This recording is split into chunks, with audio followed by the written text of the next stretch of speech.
So on to this afternoon's event. Our speaker today is Erika Lindsey. Erika is a policy advisor for the New York City Mayor's Office of Recovery and Resiliency. She has conducted spatial analysis that informed the policy recommendations for the city's comprehensive climate resilience plan, which is called A Stronger, More Resilient New York. She also uses geospatial analysis to communicate current and future flood risk to New York City's population, built environment, and critical infrastructure. This is all incredibly important work as we face more and more of these kinds of events. Prior to being in the mayor's office, Erika worked as a land use planner for the Manhattan Borough President's Office. Was that for the Topographic Bureau? No? Okay. I'm just curious about the sort of the administrative hierarchy, which is also very interesting and complex. She's also taught ArcGIS to nonprofit leaders and conducted spatial analysis for environmental justice organizations in New Delhi, India. Erika is a graduate of UCLA, where she has a degree, BA in Sociology, and she received her master's degree in city planning from the University of Pennsylvania School of Design. Okay, so that's our speaker. And I'm going to tell you a little bit about what she's going to talk about. In her own words, I admit, I've cribbed this directly from her. The title of Erika's talk is Spatial Analysis for a Stronger, More Resilient New York, where she's going to tell us about how Hurricane Sandy demonstrated that New York is much more vulnerable to extreme weather than we had ever previously thought or known. The city's resiliency plan here presents a multi-layered approach to rebuilding after Sandy and for protecting against future events that is ambitious, it's achievable, and it's based on the best available science. Erika Lindsey will speak to the GIS analysis done during the development of the plan that informed policy recommendations, and we'll discuss how the office has already taken steps with a multitude of partners to advance many of its key initiatives. Will you please help me welcome Erika Lindsey?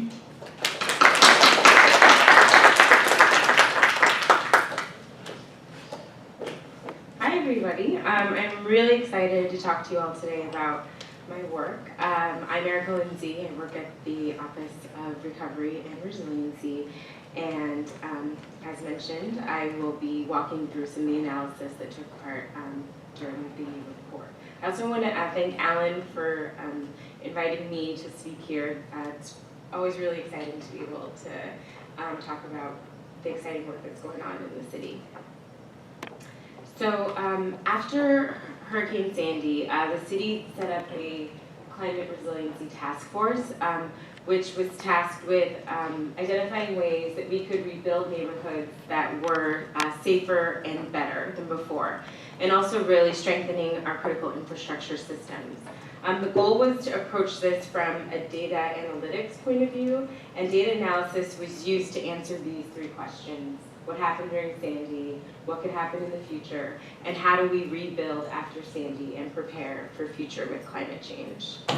So today I'm going to speak briefly about Hurricane Sandy and the impacts, as well as our current climate change risks, and then I'll walk you through the Stronger, More Resilient New York report, as well as analysis that was done for the report, and also talk about things that have already been implemented since it was released last summer. So as we know, Sandy was an idiosyncratic event for several reasons, including record water levels. The storm took a rare hook that really put the city in the path of its onshore winds. Also, the timing of the tide when the storm hit all made it an extremely damaging storm. Several lives were lost. There were billions of dollars in damages and major infrastructure disruptions. And this is in addition to current risks that New York already faces from extreme weather and climate change, which are only expected to grow in the next decade, mid-century, and beyond. The New York City Panel on Climate Change, which is a body of climate and social scientists, has projections for our chronic climate hazards, extreme weather events, and has recently finalized projections out to the end of the century.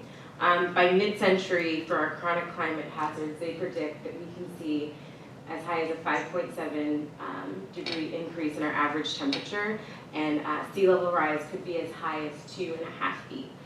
In terms of extreme weather events, by mid-century, the number of days that New York has above 90 degrees are expected to triple, which would give the climate a feel that's closer to Birmingham, Alabama, than our current climate. And even today, we're dealing with an expanded floodplain that has 68,000 structures in it, which I'll speak more to later. And with their recently finalized projections for the end of the century, they project that sea level rise could be as high as 6 feet. And so there are several lessons learned from Sandy and the projections from the New York City Panel on Climate Change. The first being that building codes work. 73% of the heavily damaged buildings were built prior to the city's building code, which was enacted in 1961, and newer developments like Arbor by the Sea did relatively well during the storm. Also, our infrastructure systems are linked and regional, so when the power goes out, nearly every other system was affected, from healthcare to access to food and so on. Also, communities that were prepared were able to bounce back more quickly. Neighborhoods that had strong ties and effective local nonprofits were able to recover faster, and sometimes there were underlying challenges that really hampered response, recovery, and resiliency efforts. Also, it's important to reject the false dichotomy of green versus gray infrastructure. In our research, we really needed to understand what was going on in each of these neighborhoods, and our analysis allowed for us to understand that the right solutions were locally tailored, hybrid solutions. There wasn't a silver bullet coastal protection solution. And Sandy also wasn't a worst case scenario. As I mentioned before, the timing of the storm, both relative to the tide and the time of the year, really determined its impacts, and sea level rise is more likely as time goes on. And finally, we are vulnerable now and must take action to reduce risk. This is not about preparing for future climate change. This is something that we are currently experiencing. So prior to Hurricane Sandy, the best indicator that we had of our vulnerability to extreme weather were in FEMA's 1983 flood maps. So this is the maps that were digitized in 2007. And even then, there was already 218,000 people in the floodplain and about 36,000 buildings. And Hurricane Sandy really demonstrated that we are even more vulnerable than we previously thought. Hurricane Sandy, inundation area is in orange. You can see how far it goes beyond the 100-year floodplain. About half of our residential units and over half of the impacted buildings are located out of the 1983 floodplain. So last December, FEMA released the preliminary flood insurance rate maps. These are the first draft of the regulatory flood maps, and we're currently going through our flood map update process, something they had already begun before Hurricane Sandy hit, which allowed them to release interim maps to help people guide in rebuilding. But these maps are currently going through a public comment period, so people are able to submit comments on the maps. And early next year, they'll be able to submit technical appeals. So just comparing the 1983 maps to the preliminary firms, you can see the growth in the floodplain, specifically in areas of southern Queens and southern Brooklyn, areas that were also impacted by Sandy. And you see an almost doubling of residents and buildings that are now in the 100-year floodplain. So these set of maps were the basis for the analysis to understand our current flood risk.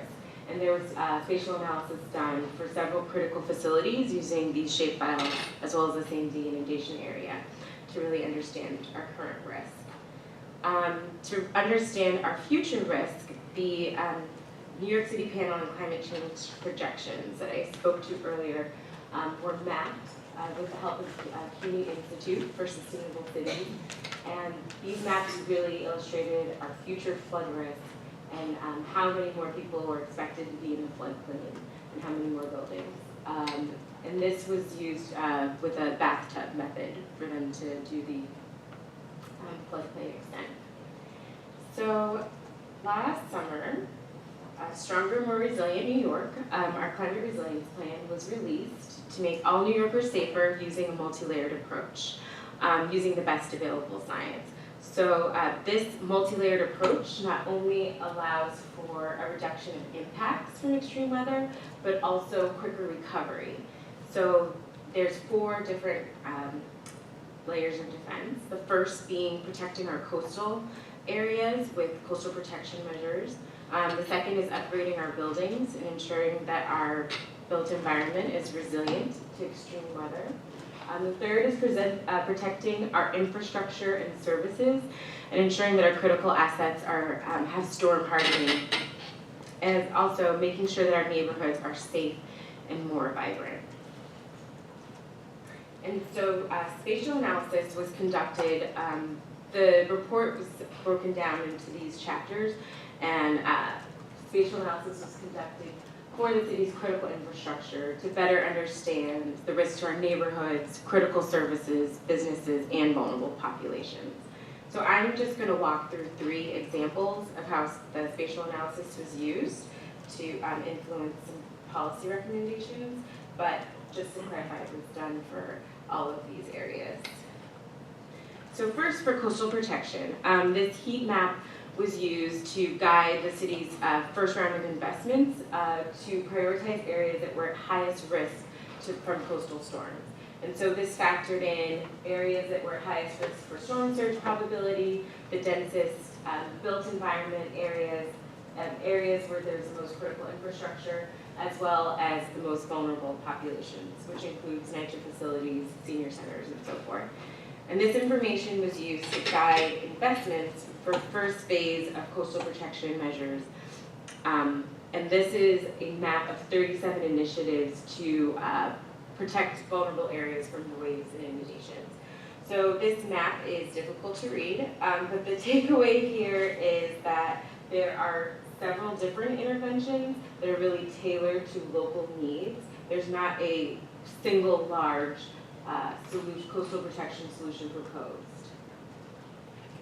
And as additional resources are found, the city's plan calls for the completion of this full build set of coastal protection where we can expand on the first phase over time. So for the analysis of the buildings for the report, as we know, the Pluto is the city's tax lot data, and it has the most information. There's land use information that we use in building typologies, but the flood maps are really looking at buildings, and so it made sense for a citywide analysis to use the Pluto lot data instead. This is just a screenshot from Staten Island to give you a sense of the floodplain and the building footprint and Pluto footprint. And so to determine if a building was located in the floodplain or not, if the Pluto lot, if at least 10% of the Pluto lot was located in the floodplain, it was determined to be in the 100-year floodplain. If a Pluto lot was split between 2 zones, which isn't happening here because the V zone is located, there's mostly parkland, then the lot was assigned to the most severe zone to ensure that no buildings were counted as being less at risk than they really were. And so this, along with Department of Buildings damage assessment data, was used to propose for analysis and contributed to detailed recommendations to protect buildings.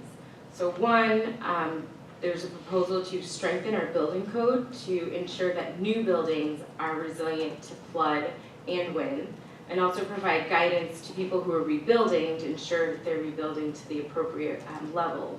And for the buildings that are currently in the floodplain, recommending funding to retrofit those buildings to ensure that their critical systems can be elevated. And also working with FEMA to reform their national flood insurance program and provide premium credits for risk reduction measures. Right now, FEMA only recognizes as a risk reduction measure if you elevate your building, which is difficult with New York's current building stock to elevate a brownstone or multifamily building. And so for the analysis for the utility system, as we learned during the storm, our utility systems are interconnected, and when one of them fails, a domino effect kind of happens in the families of other systems. And also within the utilities, they're interconnected and go through several channels before actually reaching the customer. So, and another fact is a lot of these facilities are along the water, so they are extreme high risk for coastal flooding and damage. And so it was important to really highlight their coastal risk. And so before this report, there had not really been a lot of spatial analysis done on the critical facilities that was public. This is the only public map that I can show. But there's other, I basically did spatial analysis for several other of these systems. And this really is highlighting, this is the electric generating facilities in the 100-year floodplain sized by capacity. And so with this analysis, recommendations were made to utilities to protect their critical systems, especially systems, facilities that had high capacities. And also, we worked with Con Ed to adopt the flood map elevations. So in their storm hardening investments, they're using the preliminary flood insurance rate maps plus 3 feet elevation. And their coastal protections include like floodgates. There's like many options, but it's pretty cool that they are using the map. And so, while we focus on citywide systems and infrastructure, the city also developed plans to help Sandy impacted areas to rebuild safer and stronger. So these are the communities that we focused on during the report. And here's an example of a coastal protection solution that is a local solution, and instead of putting a large infrastructure piece here, this Coney Island Creek tidal barrier not only can improve the neighborhood, this tidally includes parkland and it includes economic development opportunities and is strengthening the community. It's really locally focused. So that is much of the report, but a lot of it has already started to become implemented. So I'll just walk you through our implementation process. The biggest thing is that the Office of Recovery and Resiliency was created after this report was released. And we're working with other city agencies to implement the initiatives that were laid out in the report. Each agency has assigned a resiliency coordinator to address one of these following issues. And while this is a long-term plan, we've already taken steps with many partners to advance some of the key initiatives, including some of these highlights, securing state hazard mitigation plan funding for Howard Beach, citing several of the local laws for building resiliency, as I spoke to earlier, supporting Con Ed's $1 billion in resiliency investments, as well as working with the state New York Rising program and the federal Rebuild by Design program. And there are several other recovery and resiliency programs out there on the state, federal, and local level, and we are coordinating all of them to ensure that we are working together and that the same projects are getting done and we're coordinating on all of our efforts. And so the New York Rising program is a state program, HUD's Rebuild by Design is a federal program. There's the Army Corps' comprehensive study, as well as the Rockefeller Foundation's 100 Resilient Cities.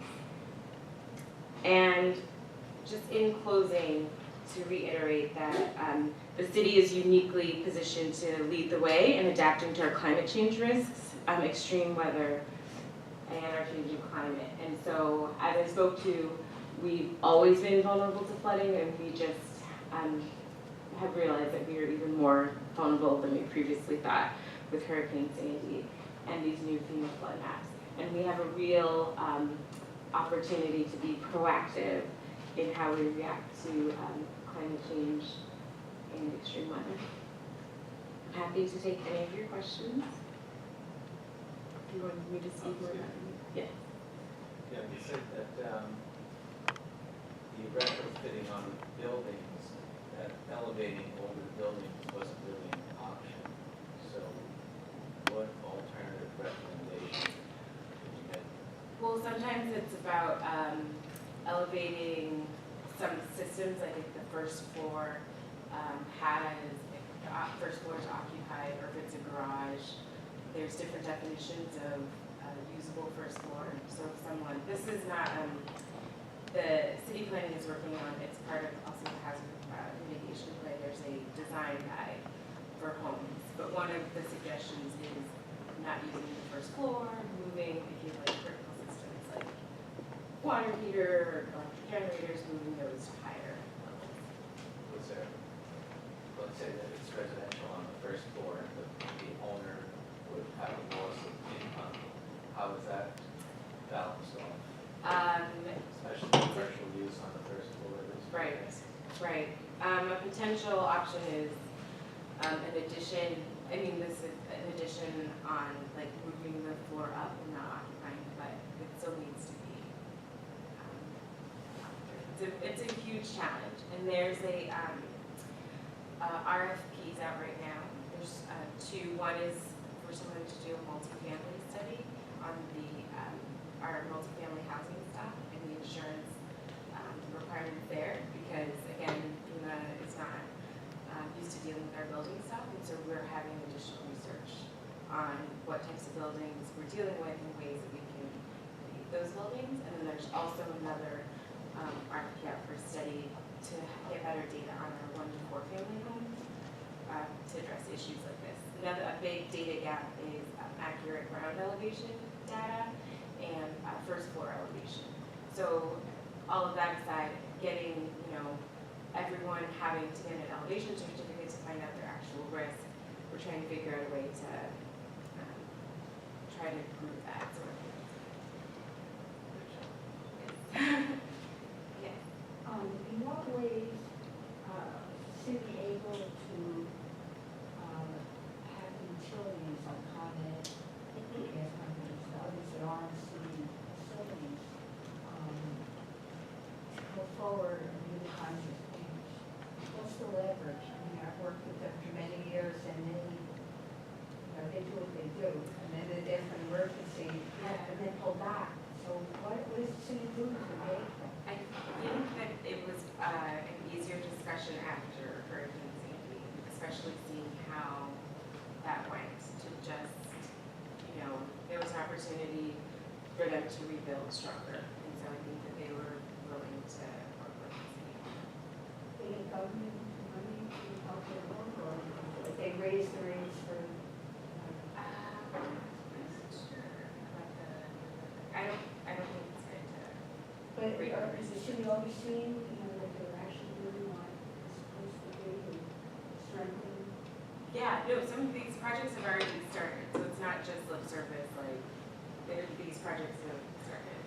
They're currently implementing storm protection measures. It's not lip service. Yeah. Does New York do buyout plans like some communities in New Jersey do? Instead of just raising the house, they purchase the house and then level it with the proviso that it never gets built on again. Does New York do that?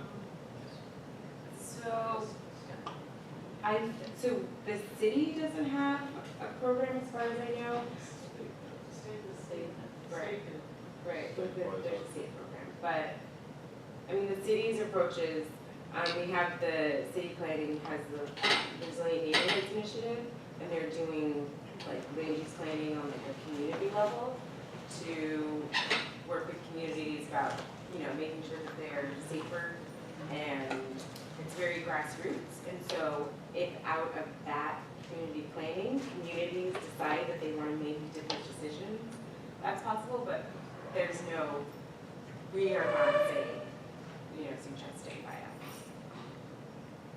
Just to follow up on that, having been in a meeting with them this afternoon, there's the state buyout program where they will buy it out and it's not supposed to be reused. And then the city has an acquisition for redevelopment program where, depending on certain eligibility requirements, people can sell their property to the city with the understanding that it's going to be redeveloped in a more resilient manner.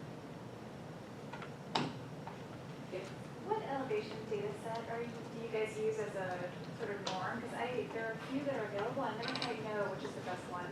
Was it for ground elevation? Yeah. The 1 foot DEM. Okay. Is that the one that's based on the LiDAR data? Yes. Okay. But the LiDAR data was collected in 2010, so there's probably an opportunity to have updated LiDAR data, which would then lead to updated ground elevation data. But as of now, that's what we've been using. Great. Any other questions? How do you get a copy of the main report? I'm sorry. Go ahead. No, go. How do you get a copy of the main report? It's online. I can give you a link after. Okay. And then they sell it at the city store, but it's like 500 pages. Doesn't matter. So the greener suggestion is to go online to get the report. I remind me now. If it's a PDF, it's not going on paper anyway, but for offline reading, Yeah. enjoyment. Yeah, definitely. Good. Thanks. It's 116 megabytes. Yeah. Okay. Still doesn't matter. Okay. If it helps get me my PhD by studying Sandy, this is good. I've read more than that. Alan, you have a question? Yeah, there were a lot of New York City Housing Authority buildings that are low-lying on low-lying land and in flood zones, and they were particularly hard hit. Yeah. Many residents were trapped in upper floors, and sort of ironic because it's the federal floodplain maps, and NYCHA buildings seem to ignore putting utilities in the basement even though they were in the flood zones. Do you have any perspective on that? Is NYCHA cleaning up their act? Yeah, no, the city's working with NYCHA on, I don't have an update on where we're at, but it seems like it's moving forward. Again, I feel like all of these, pushing people to be proactive is easier to do after the hurricane, making the case that you don't want to have to go through this again and so forth. So I know that we're definitely in conversations with NYCHA. Because they had like the pumping system, like there's the water, the electricity, the height, like there's so many seniors that lived in those buildings, so that's something I don't think they want repeated. Do you have splits on how the buildings were heated, whether or not they were oil, gas, electric, propane throughout the boroughs? I don't have that data, like heatings for specific buildings. The only thing I know is that dirty heat layer you can get. I mean, you can Yeah. download the list of the number 4, number 6 oil. Yeah. And make a straight file out of that. I do know, like, the Department of City and Administrative Services, they did an energy audit of various Yeah. buildings around the city. Mm-hmm. So there's a data set for that, so, DCAS. Is there any survey done on properties that were actually destroyed or first floor were destroyed? Yeah, so the building assessment data from the Department of Buildings, right after the storm, they went around, there was a survey, and they, like on-the-ground survey as well. So they collected information, and they categorized buildings as either being severely damaged or destroyed. There was a ranking system, so that also went into analysis for recommendations. Is that data available at the building level?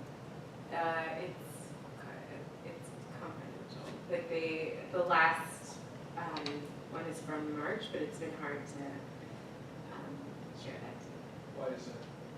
I think because of since it's building level, like just privacy issues of whose house was just being able to pinpoint, I think is the reason. But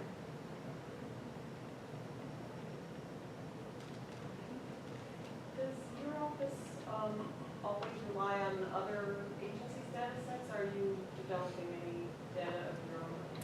so the maps, the citywide maps, was in-house. All of the energy stuff was in-house.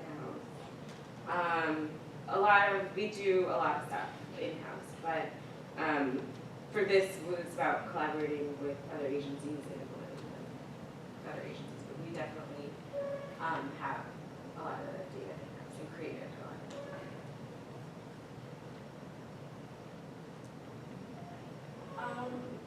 Do you know of any public data set of people who have moved out of the areas that were affected by Sandy? Are they available to that? They're not on census. Yeah.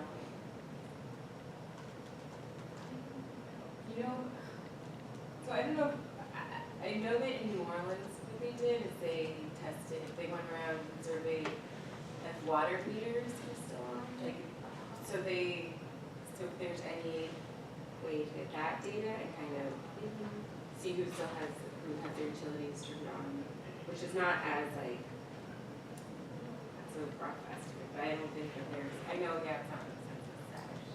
Yeah, I have a comment to that.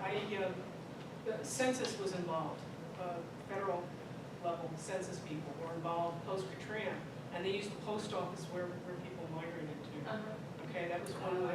So region 2, if they had a census group, that would be where I'd go for that. Okay. Or just to start, I mean. Right, yeah. Yeah, the Times published a graphic for that called the Katrina Diaspora. And people ended up from, New Orleans all the way to Alaska and everywhere in between. Yeah, exactly. So is your office serving as a portal to disseminate information, or will it actually be the lead agency in disaster mitigation? We're the lead agency for implementing the projects that were laid out in here. So the coastal protection projects that I mentioned, we're having discussions with all these people. There's some federal funding to implement these. So we are like implementing these projects and coordinating with other agencies on like their commitments that were laid out in the plan. So the plan, similar to Plan YC, has implementation in the back and assigns different initiatives to each agency. So that is part of what that coordination is. So like Department of Transportation has several set of initiatives that they're going to implement, parks and so forth. Follow up.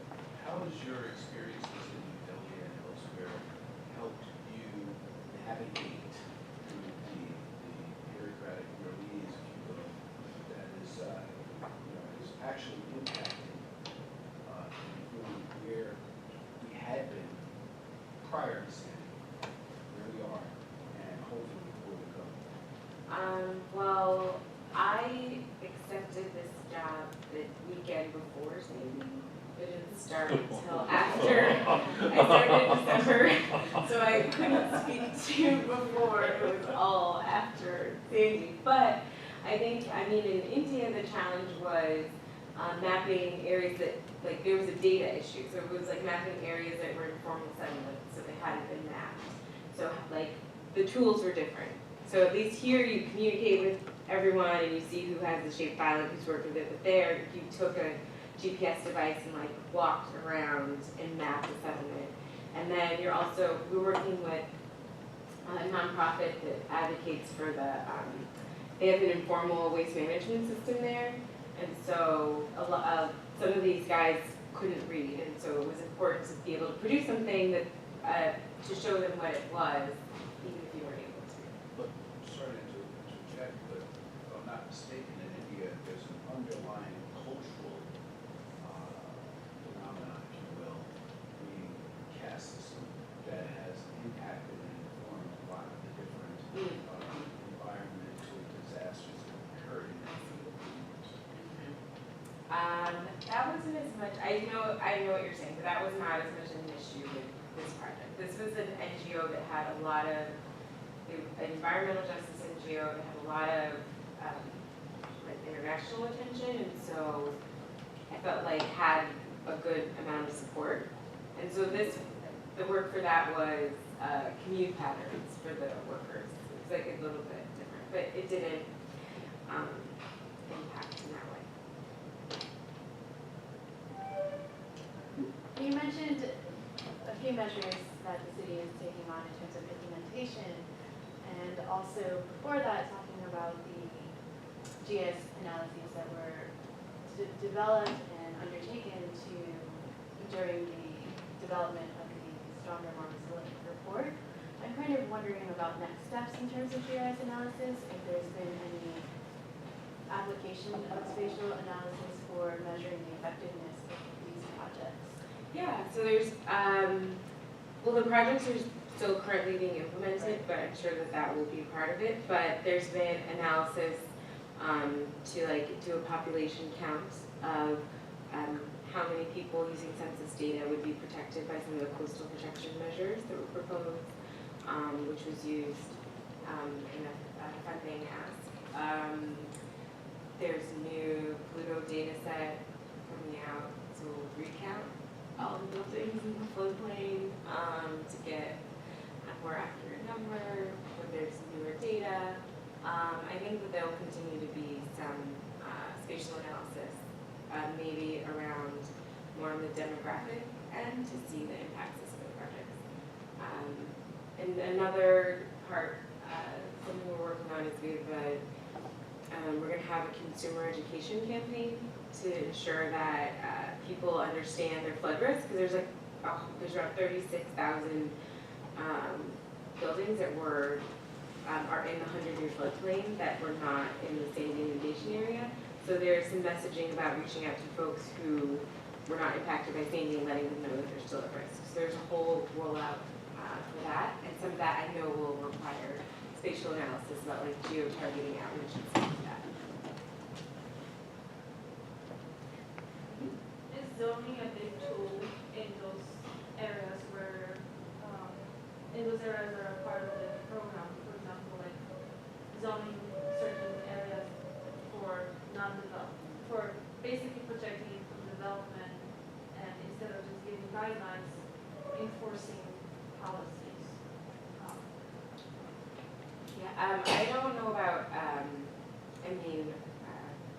mentioned earlier about the state program, like the acquisition program, I know that there's some areas with the state for parkland, but I don't know the zoning involved in that. I do know in another way, to guide recovery when folks were rebuilding, some zoning requirements were loosened so that people could rebuild and not be penalized for building too high. If they chose to elevate their building, that's how zoning factored in there. But I'm sure that we'll see what comes out of the neighborhood resilience studies to see what kind of zoning recommendations are made for those neighborhoods to see how we can get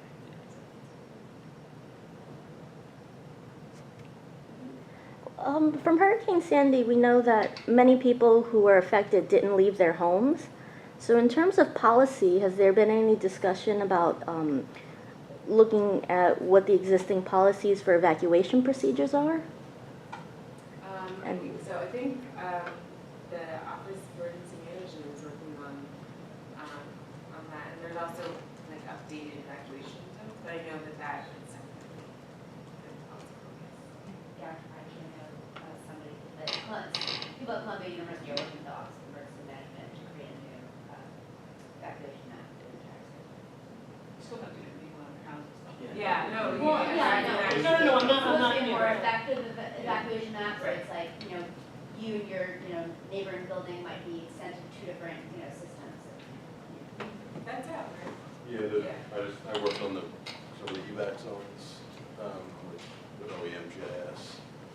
So those are complete. I know that you were referring to the Mesa application, doing some modeling about evacuation, but I don't know if folks have seen there's these Know Your Zone posters all around the city now, and that's part of it.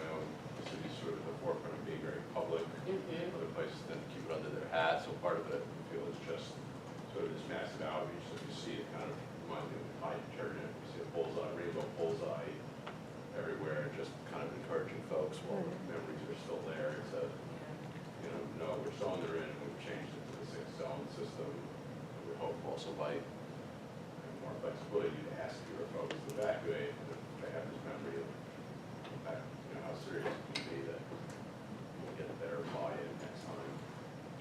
And the material already exists. The Ready New York stuff already lays out like what should be in your go bag, when to that. So that literature already exists too. So I think that will go well with this. And not so much a question, but a statement from a little research. The people who died during Sandy in New York City were basically the elderly trapped in first floor and basement apartments. The elderly, even if they get the message to evacuate, are probably least likely to leave. And other jurisdictions have registries where they actually send police around to make sure people who are considered to be most vulnerable are actually out, and they get them out. And hopefully maybe something like that will be considered in New York, because it's sort of embarrassing that 40 people are belly up in their basements because they didn't get out.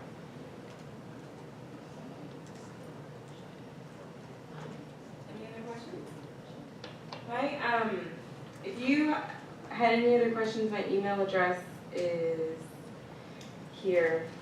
If you think of it later, you can always shoot me an email. And if you go to this website, the Resiliency website, you should be able to get to the report from there too. Are your slides up there from today too? Or should I just Sorry. email you that? Sorry. Your slides. Oh, yeah, yeah, sure, I think I should be able to email them. I'm just- We can post that. Okay, good. Thank you guys very much.